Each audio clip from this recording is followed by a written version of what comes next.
Good day everyone.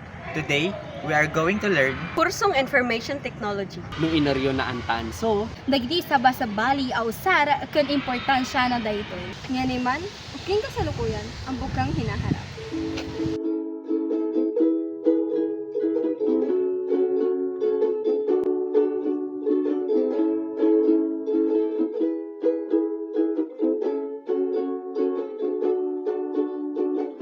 Alam mo ba ang nasa loob ng living na itira? Halika na't matuto kasama kami ang iyong tropa. Mukhang delikado na naman grades ko. Tara't mag-aral, magsipagan, matuto, pero ngayon ay parang kakaiba. Hoy, nakinig ang aking pag-aral, kakalma. Ngayon nandiyan na ay di namang mamani. Kayo ay katabi, pati IT culture alamin.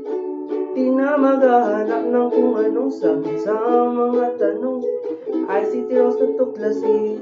Hindi na ako mangangamba, dahil ngayon alam ko na kung meron mang course magbubukas sa aking mata. Ito'y IT era. Imbagada, ayan dalin tayo aakaran at maplos yung duma. Mapapaisip na lang kung makakasabay sa teknolohiya at mga bagong imbensyon.